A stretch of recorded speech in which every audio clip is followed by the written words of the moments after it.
Bismillahirrahmanirrahim. Assalamualaikum warahmatullahi wabarakatuh. Halo semuanya, perkenalkan kami dari kelompok 1 kelas 4A dalam mata kuliah Kebijakan dan Inovasi Pendidikan. Pada kali ini, saya dan rekan-rekan saya akan membahas mengenai konsep dasar tentang kebijakan pendidikan. Nah, sebelum kita lanjut kepada materinya, alangkah baiknya kita memperkenalkan diri terlebih dahulu. Bismillahirrahmanirrahim. Perkenalkan, saya Adina Putri, lalu ada rekan saya Nafa Delviana Rizky, lalu ada Paramita Dwi Setianingsi, dan yang terakhir ada Tina Nur Aisyah. Baik, kita langsung saja ke pematerian yang pertama. Apa itu kebijakan pendidikan? Kebijakan pendidikan adalah segala upaya yang dilakukan oleh pemerintah untuk memenuhi dan mengarahkan penyelenggaraan pendidikan agar mencapai tujuan yang diinginkan, mulai dari kurikulum, anggaran pendidikan, hingga standar kompetensi guru. Menurut Selamat 2005, kebijakan pendidikan diambil oleh pemerintah atau mereka yang memiliki kewenangan. Maka, apa yang dikatakan dan dilakukan oleh pemerintah dalam bidang pendidikan, itulah yang dilaksanakan. Tujuan kebijakan pendidikan dapat ditinjau dari 3 tingkatan. Pertama, tingkatan masyarakat. Tujuan kebijakan pendidikan pada tingkat masyarakat adalah untuk meningkatkan kualitas individu. Pendidikan berperan dalam mengubah individu menjadi lebih baik, melatih nilai-nilai kebaikan, dan membantu mereka memahami perbedaan antara yang baik dan yang buruk. Pada akhirnya, pendidikan bertujuan untuk menyempurnakan harkat dan martabat manusia secara berkelanjutan. Kedua, tingkatan politisi. Tujuan kebijakan pendidikan pada tingkatan politisi adalah untuk membentuk warga negara yang baik dan bertanggung jawab. Pendidikan berperan dalam membangun sikap dan keterampilan positif, meningkatkan pemahaman tentang hak dan peran, serta menumbuhkan kesadaran dan tanggung jawab terhadap bangsa dan negara. Ketiga, tingkatan ekonomi. Tujuan kebijakan pendidikan pada tingkatan ekonomi adalah untuk meningkatkan pertumbuhan ekonomi melalui investasi jangka panjang dalam pendidikan. Pendidikan membantu siswa memperoleh ilmu dan keterampilan yang dibutuhkan untuk hidup, sehingga meningkatkan produktivitas dan pendapatan mereka. Investasi pendidikan juga memberikan nilai balik yang lebih besar dibandingkan investasi fisik lainnya. Unsur utama kebijakan pendidikan. Pertama, akses pendidikan. Memastikan kesempatan yang sama bagi semua anak untuk mengenyam pendidikan tanpa memandang latar belakang. Ini mencakup ketersediaan fasilitas yang memadai, biaya yang terjangkau, dan akses yang inklusif bagi anak-anak dengan disabilitas. Kedua, kualitas pendidikan.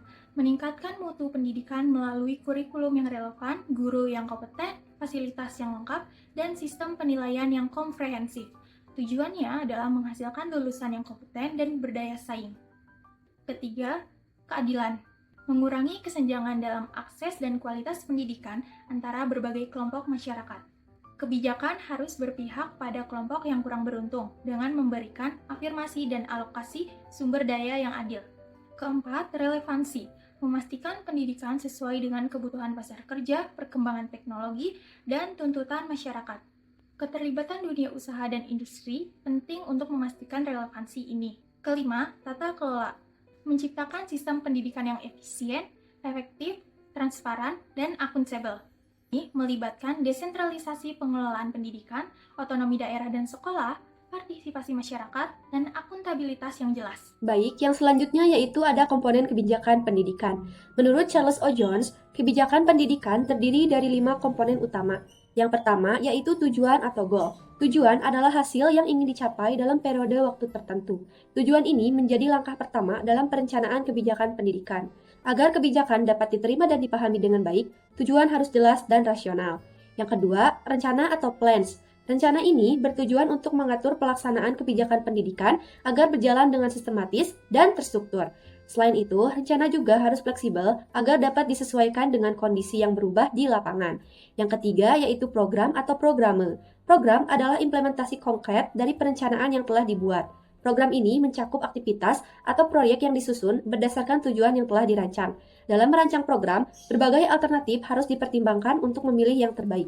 Yang keempat yaitu keputusan atau decision. Pengambilan keputusan adalah komponen penting dalam kebijakan pendidikan karena melibatkan penentuan tujuan, penyusunan rencana, pelaksanaan program, dan evaluasi kebijakan. Keputusan dibuat berdasarkan hasil analisis berbagai alternatif yang telah dipertimbangkan. Keputusan yang diambil harus rasional dan dapat diterima oleh semua pihak yang terlibat. Yang kelima yaitu dampak atau efek. Setiap kebijakan yang diterapkan pasti akan menghasilkan dampak. Dampak ini bisa bersifat positif maupun negatif dan bisa terjadi baik secara langsung atau primer maupun tidak langsung atau sekunder. Yang selanjutnya yaitu ada contoh kebijakan pendidikan. Yang pertama, percepatan wajib belajar 13 tahun. Kebijakan ini mengharuskan anak menambah 1 tahun pendidikan prasekolah agar mereka memiliki fondasi kuat sebelum memasuki dunia kerja atau pendidikan tinggi. Yang kedua, pemerataan akses pendidikan tinggi berkualitas dan pengembangan STEAM. Kebijakan ini memastikan semua lapisan masyarakat dapat mengakses pendidikan tinggi berkualitas dengan penekanan pada pengembangan STEAM, yaitu Science, Teknologi, Engineering, Arts, dan Maths untuk meningkatkan kompetensi mahasiswa. Yang ketiga, peningkatan kualitas pengajaran dan pembelajaran. Kebijakan ini mengembangkan kompetensi guru melalui pelatihan serta penerapan metode dan media pembelajaran inovatif untuk menciptakan lingkungan belajar yang lebih menarik. Yang keempat, pemenuhan layanan pendidikan pesantren dan pendidikan keagamaan yang berkualitas. Kebijakan ini meningkatkan kualitas pendidikan di pesantren dan lembaga keagamaan agar memenuhi standar akademik yang berkualitas. Yang kelima, peningkatan produktivitas, daya saing, dan kemampuan kerja. Kebijakan ini mengembangkan keterampilan praktis siswa melalui pendidikan vokasional dan pelatihan yang sesuai dengan kebutuhan pasar kerja global. Selanjutnya, saya akan menjelaskan mengenai karakteristik kebijakan pendidikan. 1. Memiliki tujuan pendidikan. Sebuah kebijakan pendidikan harus memiliki tujuan khusus yang berhubungan dengan dunia pendidikan. Tujuan pendidikan yang disusun harus lebih terarah dan jelas serta memberikan gambaran mengenai kontribusi terhadap dunia pendidikan. 2. Terpenuhinya aspek legal dan formal. Terpenuhinya aspek legal dan formal sebelum kebijakan pendidikan diberlakukan, maka perlu dipenuhi persyaratan-persyaratan yang agar kebijakan tersebut berlaku sah dan diakui. Oleh sebab itu, perlunya kebijakan tersebut disahkan. 3. Memiliki konsep operasional. Kebijakan pendidikan merupakan seperangkat panduan yang bersifat umum, maka sebuah kebijakan pendidikan harus memiliki manfaat operasional yang dapat diterapkan. 4. Dibuat oleh yang berwenang. Kebijakan pendidikan dirumuskan dan dibuat oleh para ahli yang memiliki hak dan wewenang dalam pembuatan kebijakan. 5. Dapat dievaluasi. Kebijakan pendidikan harus dapat dievaluasi. Suatu kebijakan apabila baik, maka kebijakan tersebut dapat dikembangkan. 6. Memiliki sistematika. Kebijakan pendidikan terdapat sistematika yang berhubungan dengan seluruh aspek yang terdapat di dalamnya. Sistematika harus memperhatikan efisiensi, efektivitas, dan keberlanjutan. Baik, selanjutnya di sini saya akan membahas mengenai tantangan apa saja yang dihadapi dalam pengimplementasian kebijakan pendidikan di Indonesia. Pengimplementasian kebijakan pendidikan di Indonesia tentunya akan mengalami banyak tantangan yang signifikan. Yang pertama yaitu mengenai keterbatasan anggaran. Keterbatasan anggaran merupakan salah satu tantangan yang paling mendasar dalam pengimplementasian kebijakan pendidikan di Indonesia. Banyak sekolah terutama di daerah terpencil yang mengalami kekurangan fasilitas dan sumber daya yang memadai. Selain itu, alokasi dana yang tidak merata juga menimbulkan kesenjangan antara sekolah yang berada di perkotaan dan sekolah yang berada di pedesaan. Lalu yang kedua yaitu tentang kualitas guru yang tidak merata. Banyak guru di sekolah-sekolah di Indonesia yang belum mendapatkan pelatihan yang memadai untuk mengajarkan kurikulum baru, contohnya kurikulum Merdeka. Nah, hal ini menyebabkan ketidakmerataan dalam penguasaan materi ajar dan metode pengajaran, sehingga berdampak pada kualitas pembelajaran siswa. Lalu yang ketiga yaitu ada pengaruh politik.